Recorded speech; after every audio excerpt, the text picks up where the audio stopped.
ప్రపంచంలో అత్యధికంగా ముస్లింలు ఉన్న రెండో దేశం భారత్.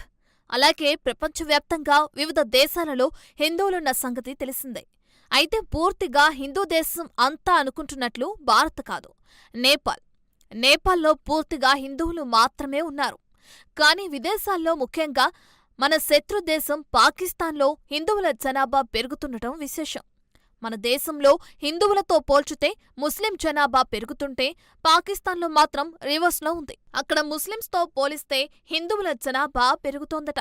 2017లో పాకిస్తాన్లో 35 లక్షల మంది హిందువులుండగా ఈ సంఖ్య 2023 నాటికి 38 లక్షలకు పెరగటం పెద్ద విశేషమే అని చెప్పుకోవాలి. మన దేశంలో ముస్లింలు మైనార్టీలుగా ఉండగా పాకిస్తాన్లో హిందువులు మైనార్టీలుగా ఉన్నారు. అయితే మైనార్టీల్లో అత్యధిక జనాభా హిందువులే.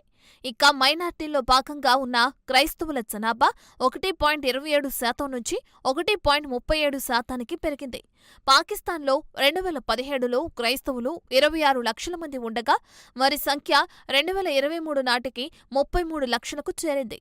ఇక గతేడాది పాకిస్తాన్ మొత్తం జనాభా 24.4 కోట్లని వెల్లడైంది. 2050 నాటికి ప్రస్తుతం ఉన్న జనాభా 50 కోట్లకు చేరుకోనుందని అంటున్నారు. కాగా 2017 జనాభా లెక్కల ప్రకారం పాకిస్తాన్ జనాభాలో అత్యధికులు ముస్లింలే. మొత్తం జనాభాలో ముస్లింల వాటా 96.47%. అయితే ఇది 2023లో కొంత తగ్గి 96.35%కి పరిమితమైంది.